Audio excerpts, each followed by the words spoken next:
ಶ್ರೀಗುರುಭ್ಯೋ ನಮಃ ಹರಿ ಓಂ. ಪ್ರಾಣಾದೇರೀಶಿತಾರಂ ಪರಮಸುಖನಿಧಿಂ ಸರ್ವದೋಷವ್ಯಪೇತಂ ಸರ್ವಾಂತಸ್ಥಂ ಸುಪೂರ್ಣಂ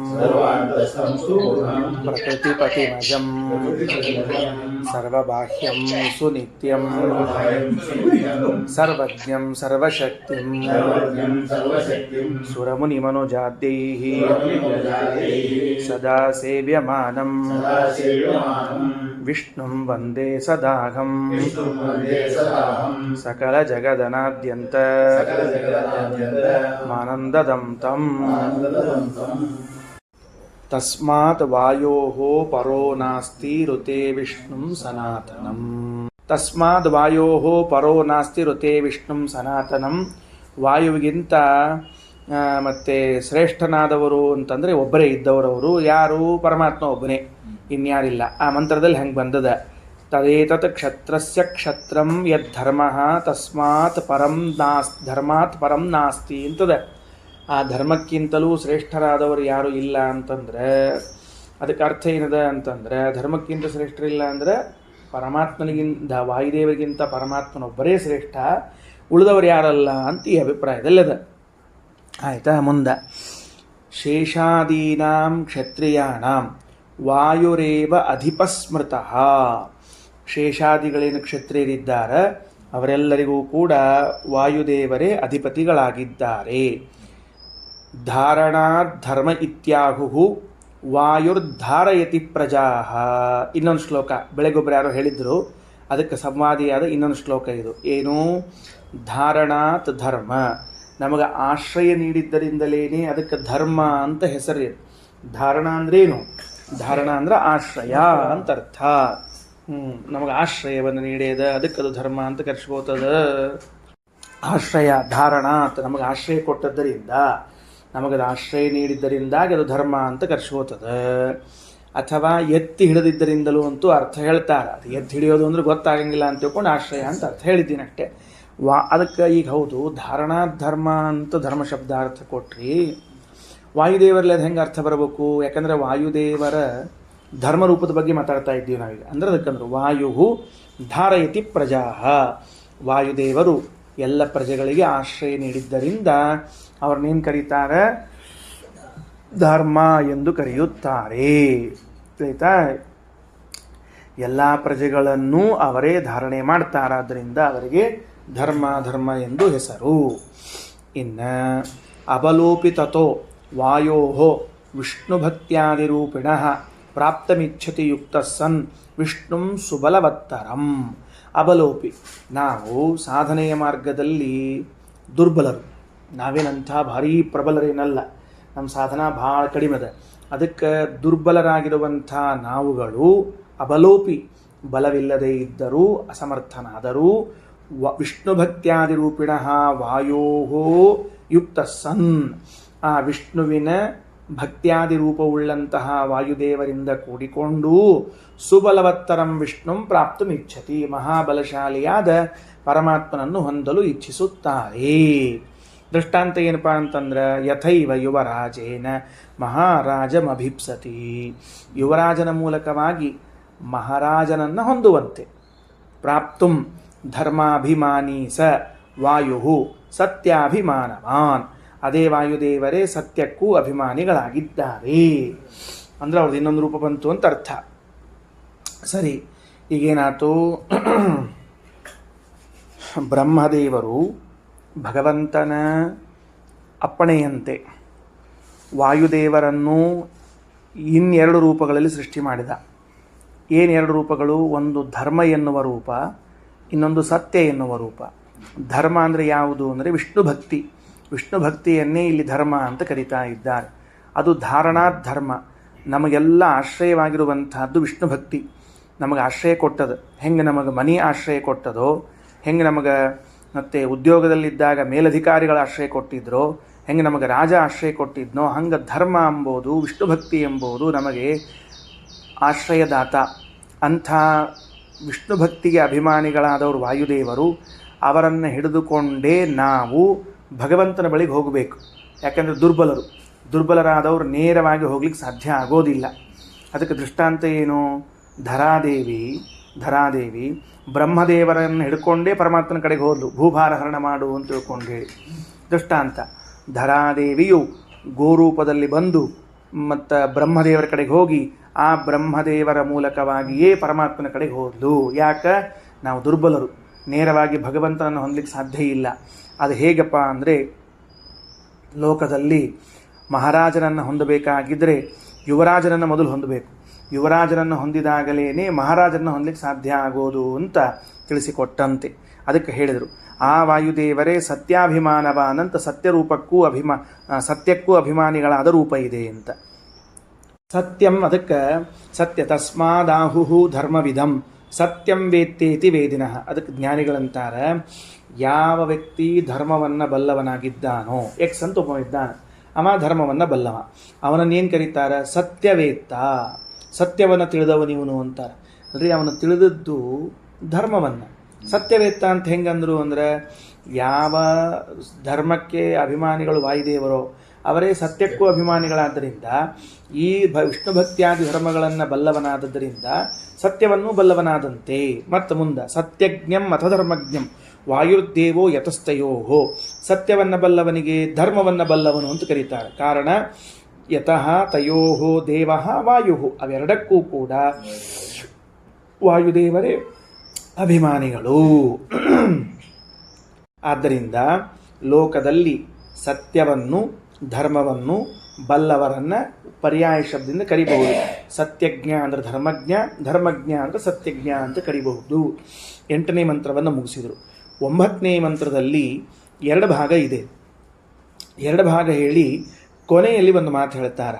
ಏನು ಕೊನೆಯಲ್ಲಿ ಹೇಳುವುದು ಅಂದರೆ, ಈ ಅಪರೋಕ್ಷ ಜ್ಞಾನವಿಲ್ಲದೇ ಇರುವಾಗ ನಾವು ಮಾಡುವಂಥ ಕರ್ಮಗಳು, ಅಪರೋಕ್ಷ ಜ್ಞಾನ ಇದ್ದಾಗ ಮಾಡುವಂಥ ಕರ್ಮಗಳು ಏನೇನು ಫಲವನ್ನು ಕೊಡ್ತವೆ ಅಂತ 2 ಕೊನೆ ಭಾಗ. ಅಂದರೆ ಅಜ್ಞಾನಿಗಳು ಮಾಡಿರುವಂಥ ಕರ್ಮಗಳು ಅವು ಯಾವಾಗಲೂ ನಾಶ ಹೊಂದುವ ಫಲ, ಇವತ್ತೋ ನಾಳೋ ನಾಶ ಹೊಂದಲೇಬೇಕದು. ಜ್ಞಾನಿಗಳಾದವರು ಮಾಡಿದ ಕರ್ಮಗಳು ಅಕ್ಷಯ ಫಲವನ್ನು ಕೊಡ್ತದೆ ಅಂತ ತಿಳಿಸ್ಬೇಕಾಗಿದೆ. ಅದಕ್ಕೆ ಮುಂದಿನ ಭಾಗ ಹೊರಟದ. ತದೇತದ್ ಬ್ರಹ್ಮಕ್ಷತ್ರಂ ವಿಕ್ಷೂದ್ರಃ ತದಗ್ನಿನೈವ ದೇವೇಶು ಬ್ರಹ್ಮ ಅಭವತ್ ಬ್ರಾಹ್ಮಣ ಮನುಷ್ಯೇಷು. ನೋಡ್ರಿ, ಇಲ್ಲೇನಾತು, ಈಗ ಏನು ಮಾಡ್ತಾರ, ಹಿಂದಿನ ಮಂತ್ರಗಳಲ್ಲಿ 4 ಜನರಂತರೂ ಹೇಳಿಬಿಟ್ಟಿವಿ ನಾವು. ತದೇತತ್ ಬ್ರಹ್ಮ ಕ್ಷತ್ರಂ ವಿಟ ಶೂದ್ರ, 4 ವರ್ಣದವರು ದೇವತೆಗಳಿದ್ದಾರೆ ಅಂತ ಹೇಳಿ ಆದಮೇಲೆ ಈಗ ಹಿಂದೆ ಒಬ್ಬರು ಉಳ್ಕೊಂಡಿದ್ರು. ಯಾವ ಜಾತಿಯಲ್ಲಿ? ಬ್ರಾಹ್ಮಣ ಜಾತಿಯಲ್ಲಿ ಇನ್ನೊಬ್ಬ ದೇವತೆಯನ್ನು ಹೇಳಬೇಕಾಗಿತ್ತು. ಅದಕ್ಕೆ ಈಗ ಮಂತ್ರ ಏನು ಮಾಡ್ಲಿಕ್ಕತ್ತದ? ಅಗ್ನಿನೈವ ದೇವೇಶು ಬ್ರಹ್ಮ ಅಭವತ್. ಅಗ್ನಿಯಿಂದ ಕೂಡಿಕೊಂಡು ಚತುರ್ಮುಖ ಬ್ರಹ್ಮನು ದೇವತೆಗಳ ಮಧ್ಯದಲ್ಲಿ ಬ್ರಾಹ್ಮಣನಾಗಿ ಉಳಿದ, ಅಂದರೆ ಬ್ರಾಹ್ಮಣನಾಗಿದ್ದಾರೆ. ಯಾರ ದೇವತೆ ಎಕ್ಸ್ಟ್ರಾ ಆದ್ರೆ ಈಗ ಅವರು ಅಗ್ನಿ ಎಂಬ ದೇವತೆ ಆದರು. ಬಹಳ ಸೂಕ್ಷ್ಮದನ ಗಮನಿಸ್ರಿ. ಯಾಕ ಅಂತ ಕೇಳಿದರೆ, ಲೋಕದಲ್ಲಿ ಎಲ್ಲರೂ ಕೂಡ ಅಗ್ನಿಮುಖದಿಂದಲೇ ಆರಾಧನೆ ಮಾಡೋದು ಬರ್ತದೆ. ಈಗ ಅಗ್ನಿಮುಖದಿಂದ ಯಾಕೆ ಮಾಡಬೇಕು ಅಂತ ಹೇಳಿ, ಎಲ್ಲಿ ಹೋಮ ಹವನ ಎಲ್ಲಿ ಮಾಡ್ತೀರಿ? ಪಂಚಭೂತಗಳಲ್ಲಿ ನೀರು ಅದ, ಮಣ್ಣು ಅದ, ಆಕಾಶದಾಗ ಹಾಕ್ಬೇಕು, ಇಂದ್ರ ಯಸ್ವಾಹ ಅಂತ ಹೇಳಿ ಹಾಕಂಗಿಲ್ಲ ನಾವು. ಅಲ್ಲಿ ಅಗ್ನಿಯಲ್ಲೇ ಯಾಕೆ ಹಾಕ್ತೀವಿ ಅನ್ನೋದಕ್ಕೆ ಕಾರಣವನ್ನು ಕೊಡ್ಲಿಕ್ಕೆ ಹೊರಟದಿ.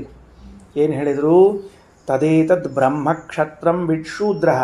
ಇದೇನು ಹಿಂದೆ ಹೇಳಲಾದ 4 ಜನರಿದ್ದಾರೋ ಅದರಲ್ಲಿ ತತ್ ಆ ಬ್ರಹ್ಮ, ಚತುರ್ಮುಖ ಬ್ರಹ್ಮ ಇದ್ದಾರೆ, ಅಗ್ನಿನೈವ ದೇವೇಶು ಬ್ರಹ್ಮ ಅಭವತ್.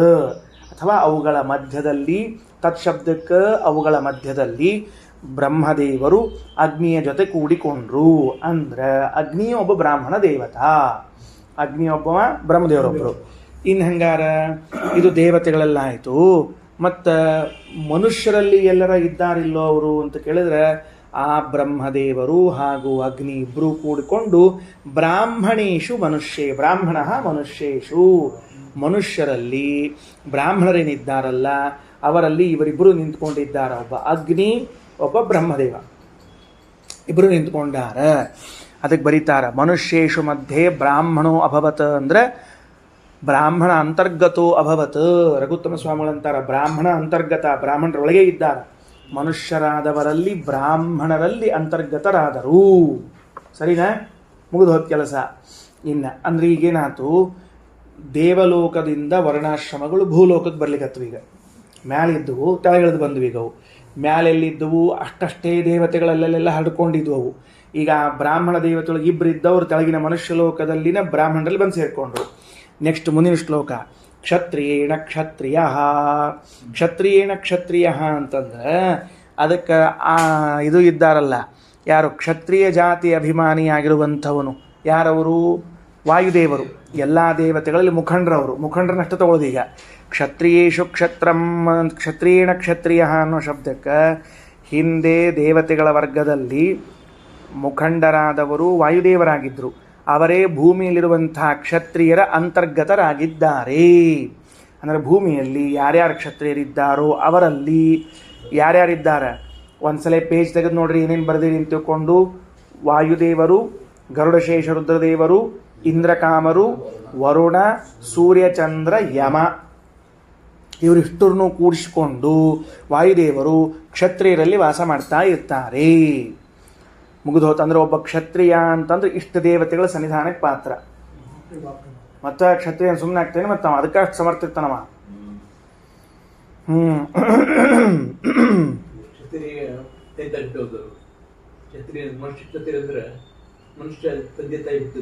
ಹೌದು ಹೌದು ಹೌದು, ಕರೆಕ್ಟ್ ಕರೆಕ್ಟ್, ಮನುಷ್ಯ ತಂದೆ ಕೊಟ್ಟರು.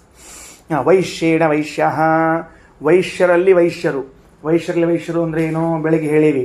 ಯಾರ್ಯಾರು ವೈಶ್ಯ ಜಾತಿಯ ದೇವತೆಗಳಿದ್ದಾರ ಅಂತ ತಿಳ್ಕೊಂಡು ಹೇಳಿದ್ದೀವಿ ನಾವು. ಎಷ್ಟೆಷ್ಟು ಮಂದಿನ ಮೈನಸ್ ಮಾಡ್ಕೋತ ಬಂದಿದ್ವಿ ನಾವು.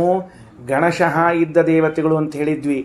ಅಂದ್ರೆ ಅಷ್ಟವಸುಗಳಲ್ಲಿ ಅಗ್ನಿನ ಬಿಟ್ಟು, ಏಕಾದಶ ರುದ್ರದಲ್ಲಿ ಪಾರ್ವತಿಪತಿನ ಬಿಟ್ಟು, ವಿಶ್ವೇ ದೇವತೆಗಳು 10 ಮಂದಿ, ಮರುದೇವತೆಗಳಲ್ಲಿ 49 ಮಂದಿ, 55 ವಾಯುದೇವರು ಬಿಟ್ಬಿಟ್ಟು ಇವರಿಷ್ಟೂರು ವೈಶ್ಯ ದೇವತೆಗಳು ಅಂತ ಹೇಳಿದ್ದೀವಲ್ಲ. ಇವರೆಲ್ಲರೂ ಕೂಡ ಯಾರಲ್ಲಿದ್ದಾರೆ ಅಂದ್ರೆ ಭೂಲೋಕದಲ್ಲಿ ವೈಶ್ಯರಲ್ಲಿ ಇದ್ದಾರೆ ಅಂತ ತಿಳ್ಕೊಳ್ಬೇಕು. ಭಾರಿ ಆಶ್ಚರ್ಯ. ಅದಷ್ಟು ಹೇಳಿದರು. ಇನ್ನು ಶೂದ್ರೇಣ ಶೂದ್ರ. ಶೂದ್ರೇಣ ಶೂದ್ರ ಅಂದರೆ ಶೂದ್ರ ಜಾತಿಯಲ್ಲಿ ಯಾರಿದ್ದಾರೆ ಅವರು. ಇಲ್ಲಿ ಮುಖಂಡ ಯಾರು ಅಂತ ಹೇಳಿಲ್ಲ. ಅದಕ್ಕೆ ಪ್ರಾಯ ಇಲ್ಲಿ ಮುಂದಿನ ಭಾಷೆಯೊಳಗೆ ಹೇಳಿರ್ಬೇಕು. ವೈಶ್ಯ ಜಾತಿಯಲ್ಲಿ ಮುಖಂಡರು ನಾಸಿಕ್ಯ ವಾಯುಗಳು ಅಂತ ಹೇಳಿದ್ದಾರೆ ರಘುತ್ತಮ ಸ್ವಾಮಿಗಳವರು. ಬರ್ಕೊಂಡಿಟ್ಕೊಳ್ರಿ, ಬೆಳಗ್ಗೆ ಬರೆದಿಲ್ಲ ಅದನ್ನು ಬರ್ಕೊಳ್ರಿ. ವೈಶ್ಯ ಜಾತಿಗೆ ದೇವತೆಗಳಲ್ಲಿ ಮುಖಂಡರು ನಾಸಿಕ್ಯ ವಾಯು. ಇನ್ನು ಶೂದ್ರೇಣ ಶೂದ್ರ. ಶೂದ್ರರಿಂದ ಶೂದ್ರ ಅಂತ ಕರೀತಾ ಇದ್ದಾರೆ. ಶೂದ್ರರಿಂದ ಯಾರಪ್ಪ ಅಂತ ಕೇಳಿದ್ರೆ ಶೂದ್ರಾಭಿಮಾನಿಯಾದವನು ನಿವೃತ್ತಿ, ಅವರೇ ಮುಖ್ಯಸ್ಥರು. ಬರ್ಕೊಳ್ರಿ. ಆ ನಿವೃತ್ತಿ ಉಳಿದ ಎಲ್ಲ ದೇವತೆಗಳಿಂದ ಕೂಡಿಕೊಂಡು, ಅಂದರೆ ಯಾರ್ಯಾರಿಂದ ಕೂಡಿಕೊಂಡು, ಅಶ್ವಿನಿ ದೇವತೆಗಳು, ಪೃಥ್ವಿ, ಕಾಲ, ಮೃತ್ಯು ಇವರನ್ನು ಸೇರಿಸಿಕೊಂಡು ನಿವೃತ್ತಿಯು ಶೂದ್ರ ದೇವತೆಗಳಲ್ಲಿನ ಮುಖಂಡರು. ನಿವೃತ್ತಿಯು ಶೂದ್ರ ದೇವತೆಗಳಿದ್ದಾರೆ. ದೇವತೆಗಳ ಸಾಲಿನಲ್ಲಿ ಶೂದ್ರರು ಅಂತ ಯಾರಿದ್ದಾರೆ? ಅಶ್ವಿನಿ ದೇವತೆಗಳು, ಆಮೇಲೆ ಕಾಲ, ಪೃಥ್ವಿ, ಮೃತ್ಯು ಇವರಲ್ಲಿ ಮುಖಂಡರಾಗ್ಯಾರ. ಅವರನ್ನು ಸೇರಿಸಿಕೊಂಡು ಶೂದ್ರರಲ್ಲಿ ಇದ್ದಾರೆ ಅಂತ ತಿಳ್ಕೊಳ್ಬೇಕು. ನೋಡ್ರಿ, ತಸ್ಮಾದಗ್ನಾವೇವ ದೇವೇಶು ಲೋಕಮಿಚ್ಛಂತೆ ಬ್ರಾಹ್ಮಣೇ ಮನುಷ್ಯೇಷು ಏತಾಭ್ಯಾಂ ರೂಪಾಭ್ಯಾಂ ಬ್ರಹ್ಮ ಅಭವತ್. ಇಲ್ಲಿ ಒಂದು ಘಟ್ಟ ಮುಗೀತು. ಏನಾಯ್ತು ಅಂದ್ರೆ, ಆದ್ದರಿಂದಲೇನೆ ಏನಂತ, ಬ್ರಹ್ಮದೇವರು ಅಗ್ನಿಯಲ್ಲಿ ಮತ್ತು ಬ್ರಾಹ್ಮಣನಲ್ಲಿ ಆಯಾ ರೂಪಗಳಿಂದಲೇ ಪ್ರವೇಶ ಮಾಡಿದ್ದರಿಂದ ದೇವತೆಗಳು ಯಾರಾದರೂ ಉತ್ತಮ ಲೋಕವನ್ನು ಪಡಿಬೇಕು ಅಂತ ಅಪೇಕ್ಷೆ ಇಟ್ಟುಕೊಂಡ್ರೆ ಅಗ್ನಿಯ ಮೂಲಕ, ಮನುಷ್ಯರು ಯಾರಾದರೂ ಉತ್ತಮವನ್ನು ಲೋಕ ಪಡಿಬೇಕು ಅಂದರೆ ಬ್ರಾಹ್ಮಣರ ಮೂಲಕ ಅಂತ ಹಿಂಗೆ ವ್ಯವಸ್ಥೆ ಮಾಡಿದ್ದಾರೆ. ಕಲ್ಪನಾವಂತ ಹೇಳಿದ್ದೆ ಅಂತ ನೋಡ್ರಿ. ಅದಕ್ಕಂತಾರೆ ಇದು ಬ್ರಹ್ಮದೇವರು ಅಗ್ನಿಯಲ್ಲಿ ಪ್ರವೇಶ ಮಾಡಿ ಅಗ್ನ್ಯಂತರ್ಗತರಾಗಿ ಅವನನ್ನು ಬ್ರಾಹ್ಮಣ ಮಾಡಿದರು. ಅಗ್ನಿಯು ಬ್ರಾಹ್ಮಣ. ಈಗ ದೇವತೆಗಳು ತಾವೇನಾದರೂ ಮೇಲಿನ ಲೋಕಗಳನ್ನು ಪಡಿಬೇಕು ಅಂದರೆ ಯಾರ ಮೂಲಕ ಹೋಗಬೇಕು? ಅಗ್ನಿ ಮೂಲಕವೇ ಹೋಗಬೇಕು. ಯಾಕೆ? ಆ ಉಳಿದ ಎಲ್ಲ ದೇವತೆಗಳು ಕೂಡ ಕ್ಷತ್ರಿಯ ವೈಶ್ಯ ಶೂದ್ರ ಇದ್ಬಿಟ್ಟಾರೆ. ಬ್ರಾಹ್ಮಣ ಜಾತಿ ಒಬ್ಬರೇ ಉಳಿದಾರವರು, ಬ್ರಹ್ಮದೇವರೊಬ್ಬರೇ. ಇನ್ಮೇಲೆ ಅವ್ರನ್ನ ನಾವು ಕಾಂಟ್ಯಾಕ್ಟ್ ಮಾಡಬೇಕು ಅಂದ್ರೆ ಅಗ್ನಿ ಮೂಲಕನೇ ಕಾಂಟ್ಯಾಕ್ಟ್ ಮಾಡಬೇಕು. ನಮಗೆ ಅವರು ನಂಬರ್ ಅವ್ರದೇ, ಬೇರೆಯವ್ರದ್ದು ಇಲ್ಲೇ ನಮ್ಮ ಕಾಂಟ್ಯಾಕ್ಟ್ ನಂಬರ್. ಇನ್ನು ಭೂಲೋಕದಲ್ಲಿ ಬ್ರಹ್ಮದೇವರು ಎಲ್ಲಿದ್ದಾರಪ್ಪ ಅಂದ್ರೆ ಮನುಷ್ಯರ ಬ್ರಾಹ್ಮಣರಲ್ಲಿದ್ದಾರೆ. ಆಮೇಲೆ ಮನುಷ್ಯರೇನಾದರೂ ಹೋಗಬೇಕು ಅಂತಿದ್ರೆ ಬ್ರಾಹ್ಮಣರ ಮೂಲಕನೇ ಹೋಗಬೇಕು ಅಂತ ವ್ಯವಸ್ಥೆಯನ್ನು ಮಾಡಿದ್ದಾರೆ. ನೋಡ್ರಿ, ದೇವೇಶು ಲೋಕಮಿಚ್ಛಂತಿ ಬ್ರಾಹ್ಮಣ ಮನುಷ್ಯೇಶು ಅಂದ್ರೆ ಮನುಷ್ಯರ ಮಧ್ಯದಲ್ಲಿ ಬ್ರಾಹ್ಮಣರನ್ನ ತೃಪ್ತಿಪಡಿಸಿಯೇ ಇವರು ಸ್ವರ್ಗಾದಿ ಲೋಕಗಳನ್ನು ಪಡಿಬೇಕು, ದೇವತೆಗಳು ಅಗ್ನಿಯಲ್ಲಿ ಹೋಮ ಮಾಡಿಯೇ ಸ್ವರ್ಗಾದಿ ಲೋಕಗಳನ್ನು ಪಡಿಬೇಕು ಅಂತ ವ್ಯವಸ್ಥೆ ಆಯಿತು. ಇಬ್ಬರು ಬ್ರಾಹ್ಮಣರು, ಅಲ್ಲಿ ದೇವಲೋಕದಲ್ಲಿ ಅಗ್ನಿ, ಮನುಷ್ಯ ಲೋಕದಲ್ಲಿ ಬ್ರಾಹ್ಮಣ, ಎರಡೂ ಬೆಂಕಿ ಇದ್ದಂಗ. ಯಾವಾಗ ನೀರು ಹಾಕ್ತಾರೆ ಶಾಂತ ಆಗ್ತಾವಂತ ಅರ್ಥ. ಅವಾಗ ಹೊಟ್ಟೆ ಬೀಳ್ಬೇಕಲ್ಲ ಮತ್ತೆ, ಅಲ್ಲದ ಶಾಂತ ಆಗೋದು ಅಂತ ಅಗ್ನಿ ಅಂತ ಹೇಳ್ಯಾರ ಅಷ್ಟೇ. ವೈಶ್ವಾನರ ಯಜ್ಞ ಆದ್ರೆ ಶಶಾಂತ ಆಗ್ತದ ಅಂತ ಅರ್ಥ. ಅದಕ್ಕೆ ಭಾಗವತದಲ್ಲಿ ಹೇಳೋ ಕಾಲಕ್ಕೆ ಒಂದು ಮಾತು ಬರ್ತದೆ, ಅಶ್ನಾತ್ಯನಂತಹ ಖಲು ತತ್ವ ಕೋವಿದೈಹಿ ಶ್ರದ್ಧಾಹುತಂ ಯನ್ಮುಖ ಇಜ್ಜನಾಮಭಿಹಿ ಅಂತ ಹೇಳ್ಯಾರ. ನೀವು ಆ ಅಗ್ನಿಯಲ್ಲಿ ಹಾಕುವ ಆಹುತಿಗಳು ಹೆಂಗೋ ಹಂಗೆ ಬ್ರಾಹ್ಮಣನ ಮುಖದಲ್ಲಿ ಹಾಕುವಂಥ ಒಂದೊಂದು ತುತ್ತುಗಳು ಅಷ್ಟೇ ಮಹತ್ವದ್ದು ಅಂತ ಹೇಳಿ. ಅಶ್ನಾತಿ ಅನಂತಹ, ಅನಂತಹ ಪರಮಾತ್ಮ ಊಟ ಮಾಡ್ತಾನೆ. ಎಲ್ಲಿ ಇದ್ಕೊಂಡು ತತ್ವಕೋವಿದೈಹಿ, ಈ ಜ್ಞಾನಿಗಳಿದ್ದಾರೆ ಬ್ರಾಹ್ಮಣರು, ಅವರಲ್ಲಿ ಇದ್ಕೊಂಡು ಭಗವಂತ ಸ್ವೀಕಾರ ಮಾಡ್ತಾನೆ. ಯನ್ಮುಖ ಇಜ್ಜನಾಭಿ, ಪ್ರಾಣಾಯ ಸ್ವಹ, ಅಪಾನಾಯ ಸ್ವಹ, ವ್ಯಾನಾಯ ಸ್ವಹ ಅಂತ ತಿಳ್ಕೊಂಡು ಒಂದೊಂದು ತುತ್ತು ಹಾಕಿದ್ರು ಅಂದರೆ ಅದು ಅಗ್ನಿಯಲ್ಲಿ ಆಹುತಿ ಹಾಕಿದಂತೇನೆ, ಬೇರೆ ಇಲ್ಲೇ ಇಲ್ಲ. ಅವಂಗ ಡೈರೆಕ್ಟ್ ಅವ ಅಲ್ಲೇ ಕೂತ್ಕೊಂಡು ಊಟ ಮಾಡ್ತಾನೆ ಅಂತ ಬೇರೆ ಹೇಳ್ಬಿಟ್ಟಾರೆ. ಅದಕ್ಕೆ ಇಲ್ಲಿ ಹೇಳಿದರು, ದೇವೇಶು ಅಗ್ನಾವೇವ ದೇವೇಶು ಲೋಕಮಿಚ್ಛಂತೆ ಬ್ರಾಹ್ಮಣೇ ಮನುಷ್ಯೇಶು ಏತಾಭ್ಯಾಂ ರೂಪಾಭ್ಯಾಂ ಬ್ರಹ್ಮ ಅಭವತ್. ಈ ಎರಡು ರೂಪಗಳಿಂದ ಬ್ರಹ್ಮ ಆಗಿದ್ದಾನೆ ಅಂತ ತಿಳಿಸಿಕೊಟ್ರು. ಈಗ ಒಂಚೂರು ಏನು ಮಾಡೋಣ, ಇಲ್ಲಿ ಮಂತ್ರ ನಿಲ್ಲಿಸಿ ಭಾಷ್ಯಕ್ಕೆ ಹೋಗ್ಬರೋಣ ಅಂತ, ಆಮೇಲೆ ಮತ್ತೆ ಮುಂದಿಂದಕ್ಕೆ ಹೋಗೋಣ ಅಂತ. ಯಾಕಂದ್ರೆ ವಿಷಯ ಪ್ರತ್ಯೇಕದ ಅದು. ತಗೊಳ್ರಿ, ನೈವ ವ್ಯಭವತ್ ಇತಿ ಅಂತದ ನಾ ಬೆಳಗ್ಗೆ ಹೇಳಿದೆ. ಅನೇಕ ಕಡೆಗಳಲ್ಲಿ ಸ ನೈವ ವ್ಯಭವತ, ಸ ನೈವ ವ್ಯಭವತ ಅಂತದ ಅಂತ. ಅದಕ್ಕೆ ಏನು ಬರೀಬೇಕು ಅರ್ಥ ಅಂದ್ರೆ, ಆಚಾರ್ಯ ಅಂತಾರ ಪರಿವಾರ ಬಹುತ್ವೇನ ಯದ್ವಿಶಿಷ್ಟಂ ತನ್ನಾಭವತ ಇತ್ಯರ್ಥ. ಪರಿವಾರ ಬಹುತ್ವೇನ, ಬಹಳ ಪರಿವಾರ ಇದ್ದಾಗ ಏನೊಂದು ವೈಶಿಷ್ಟ್ಯ ಬರ್ತದೆ. ಆಹಾ, ಏನು ಪರಿವಾರ ರೀ, ನೋಡಿದ್ರೆ ಸಂತೋಷ ಆಗ್ತದೆ. ನೋಡ್ರಿ, ಇವ್ರು ಫೋಟೋ ಹಾಕ್ಕೊಂಡಿರ್ತಾರ ಮನೆಯೊಳಗೆ, ಗಂಡ ಹೆಂಡತಿ ಸೊಸಿ ಮಗಳು ಅಳಿಯಂದ್ರು ಮೊಮ್ಮಕ್ಕಳು ಒಟ್ಟರು ಸಾಲಾಗಿ ನಿಂತ್ಬಿಟ್ಟಿರ್ತಾರೆ. ಇದೊಂದು ಸಿಂಹಾಸನ ಮೇಲೆ ಕೂತಿರ್ತಾವೆ, ಹೇಗೆ ನಿಂತಿರ್ತಾರೆ ಒಟ್ಟರು. ಹಂಗೆ ಮತ್ತೆ ಲಗ್ನದಾಗ ಕಳಿಸಿರ್ತಾರೆ ಯಾವುದೋ ಒಂದು ಏನಾಯಿತು ಅಂದ್ರೆ, ನೈವ ವ್ಯಭವತ ಅನ್ನೋ ವಾಕ್ಯಕ್ಕೆ ಪರಿವಾರ ಬಹುತ್ವೇನ ಯದ್ವಿಶಿಷ್ಟಂ ತನ್ನಾಭವತ, ಪರಿವಾರ ಬಹಳ ಉಳ್ಳವರಾಗಿ ವಿಶಿಷ್ಟ, ಅದು ಚಂದ್ರಿ ಪರಿವಾರದವ್ರ ಜೊತೆ ಕೂಡ್ಕೊಂಡಿದ್ದಾಗಲೇ ಹೆಚ್ಚು. ಹಂಗೆ ಬ್ರಹ್ಮದೇವರು ನಂಗೆ ಯಾರು ಪರಿವಾರದವ್ರು ಇಲ್ಲೇ ಇಲ್ಲಪ್ಪ ಅಂಥೇಳಿ ತಾವು ಭಗವಂತನಿಂದ ಬ್ರಾಹ್ಮಣ ಜಾತಿಯಾಗಿ ಹುಟ್ಟಿ ಬಂದವರು ಕ್ಷತ್ರಿಯ ಜಾತಿಯ ದೇವತೆಗಳನ್ನು ಮತ್ತೆ ಸ್ವಲ್ಪ ಆತು ಅಂತ ಮತ್ತೆ ವೈಶ್ಯ ಜಾತಿಯ ದೇವತೆಗಳನ್ನು ಇನ್ನೊಂದು ಚೂರು ಬೇಕು ಅಂತ ತಿಳ್ಕೊಂಡು ಶೂದ್ರ ಜಾತಿಯ ದೇವತೆಯನ್ನು ಸೃಷ್ಟಿ ಮಾಡಿದರು. ಇಷ್ಟರ್ಥ. ಇನ್ನು ತಗೊಳ್ರಿ, ಬ್ರಾಹ್ಮಣ ಏನಾಗ್ಯಾನ ಅಂದ್ರೆ ಅವಂಗೆ ಯಾಕೆ ಕರೆದ್ರು ಬ್ರಾಹ್ಮಣ ಅಂತ ತಿಳ್ಕೊಂಡು. ಈಗ ಸುಮ್ಮನೆ ಅವ್ನು ಬ್ರಾಹ್ಮಣ ಅಂತ ಕರೆಯಂಗಿಲ್ರಿ, ಅವಂಗ ಏನೋ ಕಾರಣ ಇರ್ತದೆ. ಅವಂಗ ಏನಂತ, ಬ್ರಾಹ್ಮಣನಿಗೆ ಬ್ರಹ್ಮ ಅಂತ ಹೆಸರದ ಅಂತ. ನೋಡ್ರಿ, ಬೃಹತ್ವಾತ್ ಸರ್ವವರ್ಣಾನಾಂ ಬ್ರಾಹ್ಮಣ ಪರಿಕೀರ್ತಿತ. ಬ್ರಾಹ್ಮಣ ಅಥವಾ ಬ್ರಹ್ಮ ಅಂತ ಯಾಕೆ ಕರೀತಾರ ಅಂದ್ರೆ, ಎಲ್ಲ ವರ್ಣಗಳಲ್ಲಿ ಶ್ರೇಷ್ಠರಾದದ್ದರಿಂದ ಅವನಿಗೆ ಬ್ರಾಹ್ಮಣ ಅಥವಾ ಬ್ರಹ್ಮ ಅಂತ ಕರೀತಾರೆ. ಬ್ರಹ್ಮ ಶಬ್ದವು ಶ್ರೇಷ್ಠಾರ್ಥಕ, ಶ್ರೇಷ್ಠ ಎಂಬ ಅರ್ಥವನ್ನು ಕೊಡುತ್ತದೆ. ಅದಕ್ಕೆ ಹೇಳಿದರು, ಏನು ಶಬ್ದದ ಬೃಹತ್ವಾತ್ ಅನ್ನೋ ಶಬ್ದಕ್ಕೆ ಶ್ರೇಷ್ಠತ್ವಾತ್ ಅಂತ ಅರ್ಥ ಬರ್ಕೊಂಡು ಇಟ್ಕೊಳ್ರಿ. ಇಲ್ಲಿ ವಾಸ್ತವಿಕ ಪುಸ್ತಕದೊಳಗೆ ಪೆನ್ಸಿಲ್ ಬರ್ಕೊಂಡ್ರೆ ಚಲೋ. ಬೃಹತ್ವಾತ್ ಅಂದ್ರೆ ಶ್ರೇಷ್ಠತ್ವಾತ್ ಅಂತ ಅರ್ಥ ಉಳಿತದೆ. ಸರ್ವವರ್ಣಾನಾಂ ಬೃಹತ್ವಾತ್, ಎಲ್ಲ ವರ್ಣಗಳಲ್ಲೂ ಶ್ರೇಷ್ಠರಾದದ್ರಿಂದ ಬ್ರಾಹ್ಮಣನನ್ನ ಬ್ರಹ್ಮ ಅಂತ ಕರೀತಾರೆ. ಅಥವಾ ಅವಂಗೇನು ಕರಿಬೇಕು, ಬ್ರಾಹ್ಮಣ ಅಂತ ಕರಿಬೇಕು ಅಂತ ಹಿಂಗೂ ಅರ್ಥ ಅದ. ಸ್ವಾಮಿಗಳು ಹೆಂಗೆ ಬರ್ದಾರ ಅಂದ್ರೆ, ಸರ್ವವರ್ಣಾನಾಂ ಮಧ್ಯೆ ಬೃಹತ್ವಾತ್ ಶ್ರೇಷ್ಠತ್ವಾತ್ ಬ್ರಾಹ್ಮಣಾ ಬ್ರಹ್ಮೇತಿ ಪರಿಕೀರ್ತಿತಾ. ಅದಕ್ಕೆ ಬ್ರಾಹ್ಮಣರಿಗೆ ಬ್ರಹ್ಮ ಅಂತ ಕರೀತಾರೆ. ಅಂದ್ರೆ ಲೋಕದಲ್ಲಿ ಇದೊಂದು ಹೊಸ ಅರ್ಥ ಬಂತು ನೋಡ್ರಿ. ಈಗ ಬ್ರಹ್ಮ ಶಬ್ದಕ್ಕೆ ಪರಮಾತ್ಮ ಅಂತ ಒಂದು ಅರ್ಥ ಇತ್ತು, ಬ್ರಾಹ್ಮಣ ಜಾತಿ ಅಂತ ಒಂದು ಅರ್ಥ ಇತ್ತು. ಬೃಹ ಜೀವ ಜಾತಿ ಕಮಲಾಸನ ಶಬ್ದರಾಶಿಷು, ಕಮಲಾಸನ ಅಂದ್ರೆ ಬ್ರಹ್ಮದೇವರು ಅಂತ ಒಂದು ಅರ್ಥ ಇತ್ತು, ವೇದ ಅಂತ ಒಂದು ಅರ್ಥ ಇತ್ತು. ಈಗೇನು ಅರ್ಥ ಬಂತು ಅಂದರೆ ಬ್ರಾಹ್ಮಣರು ಅನ್ನೋ ಒಂದು ಅರ್ಥವೂ ಬಂತು. ಅದು ಅರ್ಥ ಬಂದದು, ಪರಿಕೀರ್ತಿತ ಮುಗೀತು. ಇನ್ನು ಕ್ಷತ್ರಿಯ ಅಂತ ಯಾಕೆ ಕರೀತಾರೆ ಅವ್ರನ್ನ, ಕ್ಷತತ್ರಾಣಾತ್ ಕ್ಷತ್ರಿಯಶ್ಚ. ಭಾರಿ ಆಶ್ಚರ್ಯ. ಕ್ಷತ್ರಿಯ ಅಂದ್ರೆ ಕ್ಷತತ್ರಾಣ ಅಂದ್ರೆ ಏನಪ್ಪ ಅವರು ಅಂದ್ರೆ, ಕ್ಷತ ಅಂದರೆ ಗಾಯ ಅಂದರೆ ಏನು, ಶತ್ರುಗಳಿಂದ ಏನಾದರೂ ಅಪಾಯ ಉಂಟಾಗ್ತಿದ್ರೆ, ಗಾಯ ಉಂಟಾಗ್ತಿದ್ರೆ ಅದರಿಂದ ತಡೆಯೋರು. ಶತ್ರುಗಳ ಅಪಾಯದಿಂದ ರಕ್ಷಣೆ ಮಾಡುವರಾದ್ರಿಂದ ಅವರನ್ನೇನು ಕರೆದಿದ್ದಾರೆ, ಕ್ಷತ್ರಿಯ ಅಂತ ಕರೀತಾರೆ. ಆಯಿತಾ. ಅದಕ್ಕೆ ರಾಯರ ಇದು ರಘುತ್ಸವ ಬರ್ದಾರ, ಕ್ಷತ್ರಿಯಾಶ್ಚ ಕ್ಷತತ್ರಾಣ ಕ್ಷತ್ರಮಿತಿ ಕೀರ್ತಿತಾ. ಇನ್ನು ವೈಶ್ಯಾಹ, ವೈಶ್ಯರಿ ಏನು ಕರೀತಾರ, ವೈಶ್ಯಾನಾಂ ತ್ರಿಶೂನತ್ವೇನ ವಿಟ್ಶಬ್ದವಾಚ್ಯಮಿತಿ ಕಥಂ ಊನೇತಿ ಅಂತ ಹೇಳಿದ್ದಾರೆ. ಇಂದ್ರ ಸರಿ, ಊನವ ತ್ರಿಶೂನತ್ವಾತ್ ವಿಷಸ್ಮೃತಾ. ವಿಟ್ ಅಂತ ಶಬ್ದದ್ರಿ ಅವರಿಗೆ. ವೈಶ್ಯರು ಅಥವಾ ವಿಟ್ ಅಂತ ಕರೀತಾರೆ, ಗೊತ್ತಾಯ್ತಾ. ವೈಶ್ಯರು ಅಥವಾ ವಿಟ್ ಅಂತ ಏನು ಕರೀತಾರೆ, ಅವರಿಗೆ ವಿಟ್ ಶಬ್ದ ವಾಚ್ಯತ್ವ ಯಾಕೆ ಬಂತು ಅಂದ್ರೆ, ಮೂರು ಜಾತಿಗಳಲ್ಲಿ ಅವರು ಕೊನೆಯವರಾಗಿದ್ದಾರೆ. ಊನರು ಅಂದ್ರೆ ಕಡಿಮೆಯವರು. ಈಗ ನೋಡಿ ಏನು ಹೇಳಿ ಹೊರಟಾರ, ಬ್ರಾಹ್ಮಣರಿಗೆ ಬ್ರಹ್ಮ ಅಂತ ಯಾಕೆ ಕರೀತಾರೆ, ಕ್ಷತ್ರಿಯರಿಗೆ ಕ್ಷತ್ರಿಯ ಅಂತ ಯಾಕೆ ಕರೀತಾರೆ, ವೈಶ್ಯರಿಗೆ ವೈಶ್ಯ ಅಂತ ಯಾಕೆ ಕರೀತಾರಲ್ಲ, ವಿಟ್ ಅಂತ ಶಬ್ದ ಅದ, ವಿಷಃ ಅಂತ ಕರೀತಾರೆ ಅವರಿಗೆ. ವಿಟ್ ಅಂದ್ರು ವಿಷಃ ಅಂದ್ರು ವೈಶ್ಯ ಅಂದ್ರು ಪರ್ಯಾಯ ಶಬ್ದಗಳು. ಅವರಿಗೆ ಯಾಕೆ ಅದನ್ನು ಕರೀತಾರ ಅಂದ್ರೆ ಬರ್ತಾ ನೋಡ್ರಿ, ತ್ರಿಷು ಊನತ್ವಾತ್ ವಿಷಸ್ಮೃತಾ. ಮೂರು ಜಾತಿಗಳಲ್ಲಿ ಇವರು ಕೊನೆಯವರಾಗಿದ್ದಾರಾದ್ದರಿಂದ ಇವರನ್ನ ವಿಟ್ ವೈಶ್ಯ ಅಂತ ಕರಿಬೇಕು. ನೋಡ್ರಿ, ಊನವಾಚಿ ವಿಟ್ ಶಬ್ದ ಊನ ಅಂತ ಕರೀತದ, ವಿಟ್ ಶಬ್ದ ಅನ್ನೋದೇನು ಕರೀತದ, ಊನ ಅಂತ ಕರೀತದ. ಮೂರು ಜಾತಿಗಳಲ್ಲಿ ಕನಿಷ್ಠರಾದದ್ದರಿಂದ ವೈಶ್ಯರಿಗೆ ವೈಶ್ಯ ಅಂತ ಹೆಸರು.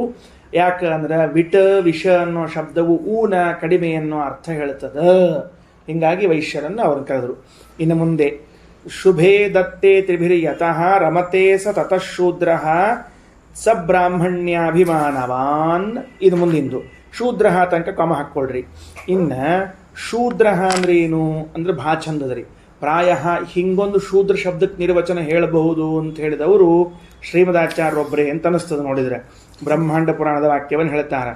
ಏನು ಅಂದ್ರೆ, ಮೇಲಿನವರಿದ್ದಾರಲ್ಲ 3 ಮಂದಿ, ಬ್ರಾಹ್ಮಣ ಕ್ಷತ್ರಿಯ ವೈಶ್ಯ, ಇವರು 3 ಮಂದಿಗಳಿಂದಲೂ ಕೂಡ ಶುಭೇ ದತ್ತೆ ಅಂದ್ರೆ ಮಂಗಳಮಯವಾದ ಪದಾರ್ಥಗಳನ್ನು ಕೊಟ್ಟಾಗ ಅದರಿಂದ ಅವರು ರಮತೆ ಆನಂದ ಪಡುತ್ತಾರಾದ್ದರಿಂದಾಗಿ ಅವರಿಗೇನು ಹೆಸರು ಬಂದದ, ಶೂದ್ರ ಅಂತ ಹೆಸರು ಬಂದದ.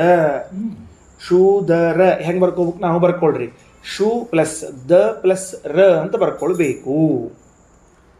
ದ ಶೂ ಪ್ಲಸ್ ದ ಪ್ಲಸ್ ರ 3 ಬರ್ಕೊಳ್ಳೋದು. ಅದೇನಂದ್ರೆ ಶೂ ಅಂದ್ರೆ ಶುಭ, ಕೆಳಗೆ ಬರ್ಕೊಳ್ರಿ. ಶೂ ಈಸ್ ಈಕ್ವಲ್ ಟು ಶುಭ. ಶುಭ ಅಂದ್ರೆ ಏನು, ಸಂಪತ್ತು ಮೊದಲಾದವುಗಳು, ಅವುಗಳನ್ನು ಶುಭ ಅಂತ ಕರೀತಾರೆ. ದ ಅಂದ್ರೆ ಕೊಡುವುದು ಅಂತ ಅರ್ಥ, ದಾನ, ಹಿಂಗ ದಾನ. ಅದರಿಂದ ರ ಅಂದ್ರೆ ಸಂತೋಷ. ಆ ಮೇಲಿನ 3 ವರ್ಣದವರು ಧನಕನಕಾದಿಗಳನ್ನು ಕೊಟ್ಟಾಗ ಇವರು ಸಂತೋಷ ಪಡುತ್ತಾರಾದ್ದರಿಂದ ಇವರಿಗೆ ಶೂದ್ರ ಎಂದು ಹೆಸರು. ಮೇಲಿನ 3 ವರ್ಣದವರು ಬರ್ಕೊಳ್ರಿ, ಮೇಲಿನ 3 ವರ್ಣದವರು, ರ ಅಂದ್ರೆ ಸಂತೋಷ. ಮೇಲಿನ 3 ವರ್ಣದವರು ಸಂಪತ್ತನ್ನು ನೀಡಿದಾಗ ಇವರು ಸುಖಿಗಳಾಗಿರ್ತಾರಾದ್ದರಿಂದ ಇವರಿಗೆ ಶೂದ್ರ ಎಂದು ಹೆಸರು.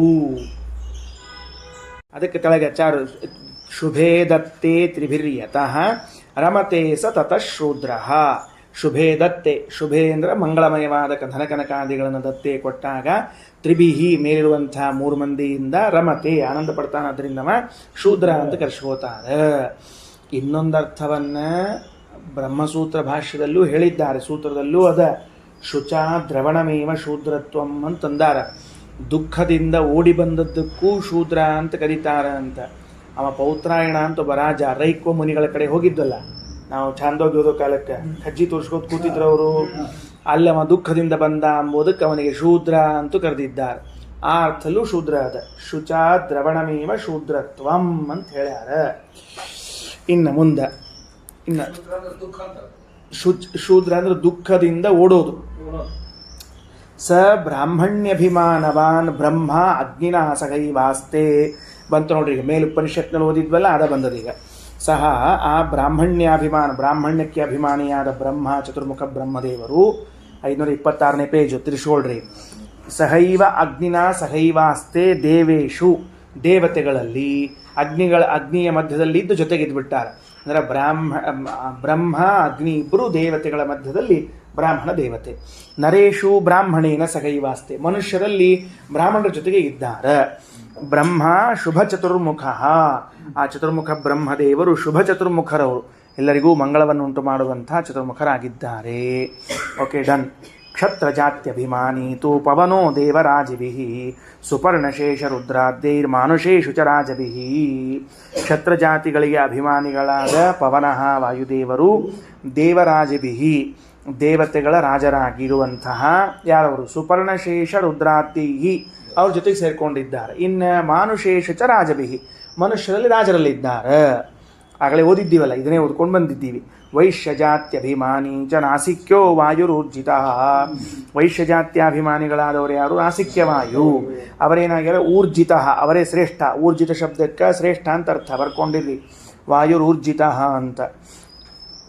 ವೈಶ್ಯಜಾತಿಗಳಲ್ಲಿ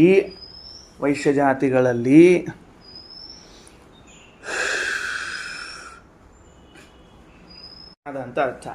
ಊರ್ಜಿತ ವಸ್ವಾದಿಭಿ ಸಹೈವಾಸ್ತೆ ದೇವೇಶು, ವಸು ಮೊದಲಾದ ದೇವತೆಗಳಿಂದ ಕೂಡ್ಕೊಂಡಿದ್ದಾರೆ ದೇವತೆಗಳಲ್ಲಿ. ನರೇಶು ಚ ಮನುಷ್ಯರಲ್ಲಿ ವಿಡ್ಭಿಹಿ ಯಾರ ಜೊತೆ ಕೂಡ್ಕೊಂಡಿದ್ದಾರೆ? ವೈಶ್ಯರ ಜೊತೆ ಕೂಡ್ಕೊಂಡಿದ್ದಾರೆ. ಇನ್ನು ಶೂದ್ರಾಭಿಮಾನಿ ಚ ನಿರುತಿರ್ ದೇವತಾಸು ಚ, ಶೂದ್ರಾಭಿಮಾನಿಗಳಾಗಿರುವಂಥವರು ನಿರುತಿ ದೇವತೆಗಳಲ್ಲಿ. ನಾಸತ್ಯಯೋಹೋ ಅಂದ್ರೆ ನಾಸತ್ಯಯೋಹೋ ಅಂದರೆ ಯಾರು? ಅಶ್ವಿನಿ ದೇವತೆಗಳು.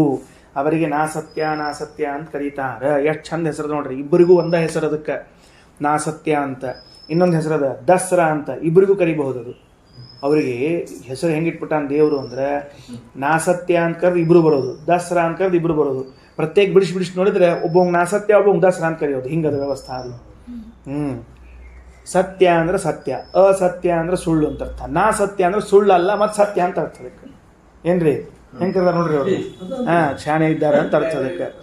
ಇನ್ನು ದಸರಾ ಅಂದರೆ ಶತ್ರು ವಿಭೇದಕ ಅಂತ ಅರ್ಥ. ಶತ್ರು ನಾಶಕನಾದ್ರಿಂದ ದಸರಾ ಅಂತ ಕರೀತಾರೆ. ನಾಸತ್ಯಯೋ ಪೃಥಿವ್ಯಾಂಚ ಶೂದ್ರೇಶ್ವೇವ ಚ ಮಾನುಷೇ, ಶೂದ್ರರಲ್ಲಿ ಮನುಷ್ಯರಲ್ಲಿ ಉಳಿದಾರ, ಮನುಷ್ಯರಲ್ಲಿ ಶೂದ್ರರಲ್ಲೂ ದೇವತೆಗಳಲ್ಲಿ ಇಷ್ಟರಲ್ಲಿ ಉಳಿದಾರ ಅಂತ ಆಯಿತು. ಯಸ್ಮಾದಗ್ನೋ ವಿಶೇಷೇಣ ಬ್ರಹ್ಮಣ ಸನ್ನಿಧಿರ್ಭವೇತ್, ಅಗ್ನಿಯಲ್ಲಿ ವಿಶೇಷವಾಗಿ ಬ್ರಹ್ಮದೇವರ ಸನ್ನಿಧಾನ ಇದ್ದದರಿಂದ ಅಥೋ ಅಗ್ನಾವೇವ ದೇವಾನಾಂ ಸರ್ವೇಷಾಂ ನಿಯಮನಾದ್ಧವಿಃ ಹುತ್ವಾ ಲೋಕಾನ್ ಪ್ರಾರ್ಥಯಂತಿ. ಆದ್ದರಿಂದಲೇನೆ ದೇವಾನಾಂ ಸರ್ವೇಷಾಂ ನಿಯಮಾತ್, ಎಲ್ಲ ದೇವತೆಗಳಿಗೆ ಒಂದು ನಿಯಮ ಏನಂತ?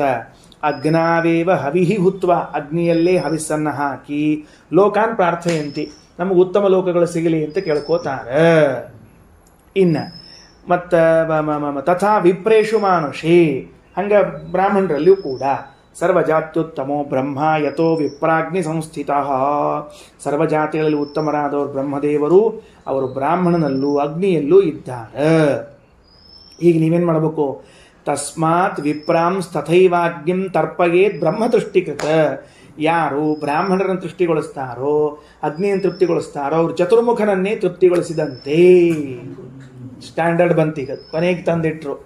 ಅಂದರೆ ದೇವತೆಗಳಲ್ಲಿ ಅಗ್ನಿಗಳಲ್ಲೂ ಬ್ರಹ್ಮದೇವರಿದ್ದಾರೆ, ಮನುಷ್ಯರಲ್ಲಿ ಬ್ರಾಹ್ಮಣರಲ್ಲಿ ಬ್ರಹ್ಮದೇವರಿದ್ದಾರೆ. ನೀವು ಭೂಲೋಕದಲ್ಲಿ ಅಗ್ನಿಯೂ ಇದೆ, ಬ್ರಾಹ್ಮಣರು ಇದ್ದಾರೆ. ಇಲ್ಲಿ ಸ್ವಾಹ ಅಂತ ತೃಪ್ತಿ ಹಾಕ್ರಿ, ಇಲ್ಲೊಂದು ಸ್ವಾಹ ಅಂತ ತೃಪ್ತಿ ಹಾಕ್ರಿ, ನೇರವಾಗಿ ಬ್ರಹ್ಮದೇವರು ತೃಪ್ತಿ ಆಗ್ತದೆ ಅಂತ ತಿಳ್ಕೊಳ್ರಿ. ಇಷ್ಟು ದಿವಸ ಬ್ರಹ್ಮದೇವ್ರ ಪೂಜಾ ಇಲ್ಲ ಅಂತ ಕೇಳಿದ್ರು. ಏನ್ರಿ ಆಚಾರ ನೋಡ್ರಲ್ಲ ಹೆಂಗೆ ಬ್ರಹ್ಮದೇವ್ರ ಪೂಜಾ ತಗೋತಾರೆ. ಒಬ್ಬ ಭಾಳ ಸ್ಮಾರ್ಟ್ ಇದ್ದಾರೆ ಅವರು, ಯಾರಿಗೂ ತಿಳಿಸಂಗಿಲ್ಲ ನಾ ಪೂಜಾ ತಗೋತೀನಿ ಅಂತ ತಿಳ್ಕೊಂಡು ಹೇಳಿ. ಬ್ರಾಹ್ಮಣರು ಪೂಜಾ ಮಾಡಿರಿ, ಅಗ್ನಿಯಲ್ಲಿ ಆಹುತಿ ಹಾಕಿರಿ, ನನ್ನ ತೃಪ್ತಿ ಆಯಿತು, ನನ್ನ ಪೂಜೆ ಆಯಿತು ಅಂತ ಹೇಳಿಬಿಟ್ರು ಅವರು. ತಸ್ಮಾತ್ ವಿಪ್ರಾಂಸ್ ತಥೈವಾಗ್ನಿಂ ತರ್ಪಯೇತ್ ಬ್ರಹ್ಮ ತೃಷ್ಟಿಕೃತ. ಅಲ್ರಿ ಆ ಬ್ರಹ್ಮದೇವ್ ತೃಪ್ತಿ ಆದ್ರೆ ನಮಗೇನು ಸಂಬಂಧ ರೀ ಆಚಾರ ಅಂದರೆ? ತುಷ್ಟೇ ಬ್ರಹ್ಮಣಿ ವಿಷ್ಣುಶ್ಚ ತುಷ್ಟೋ ಲೋಕಾನ್ ಪ್ರದಾಸ್ಯತಿ. ಬ್ರಹ್ಮದೇವ್ರು ತೃಪ್ತನಾಗ್ಬಿಟ್ರೆ ಪರಮಾತ್ಮ ತೃಪ್ತಾಗಿ ಏನಂತ ಪ್ರತ್ಯೇಕ ಕೇಳೋ ಅವಶ್ಯಕತೆ ಇಲ್ಲೇ ಇಲ್ಲ. ಬ್ರಹ್ಮದೇವ್ರು ತೃಪ್ತರಾಗ್ಬಿಟ್ರೆ ಪರಮಾತ್ಮ ತೃಪ್ತ ಆಗ್ಯಾನೋ ಇಲ್ಲೋ ಅಂತ ಪ್ರತ್ಯೇಕ ಕೇಳೋದು ಬೇಕಾಗೇ ಇಲ್ಲ. ಅಲ್ಲ ಜೊತೆ ಬಂದ್ರಂತ ಅರ್ಥದಕ್ಕೆ. ತುಷ್ಟೇ ಬ್ರಹ್ಮಣಿ ವಿಷ್ಣುಶ್ಚ ತುಷ್ಟೋ ಲೋಕಾನ್ ಪ್ರದಾಸ್ಯತಿ. ಸಂತುಷ್ಟನಾದರೆ, ಪರಮಾತ್ಮ ಸಂತುಷ್ಟನಾದರೆ ಲೋಕಗಳ ಪ್ರದಾನವನ್ನು ಮಾಡ್ತಾನೆ. ಅದಕ್ಕೆ ಇನ್ನು ಮುಂದೆ ಹೊಸ ವಿಷಯ ಮತ್ತು ಅಗ್ನಿ ವಿಪ್ರಾಚ್ಯಕೋಪೇವಂ ಯೋ ನ ವೇದ ಹರಿಂ ಪರಂ. ಇಷ್ಟೆಲ್ಲ ವಿಷಯ ತಿಳ್ಕೊಂಡ ಮೇಲೆ ಯಾರು ಭಗವಂತನನ್ನು ತಿಳಿಯದೆ ಅಗ್ನಿಯಲ್ಲಿ ಆರಾಧನೆ ಮಾಡ್ತಾರೋ ಅವರು ಮಾಡುವಂಥ ಕರ್ಮಗಳಿಗೆ ಫಲ ಕಡಿಮೆ ಬರ್ತದೆ ಅಂತ ಇತ್ಯಾದಿಗಳನ್ನು ಮುಂದೆ ಹೇಳೋರಿದ್ದಾರೆ. ಶ್ರೀಕೃಷ್ಣಾರ್ಪಣಮಸ್ತು.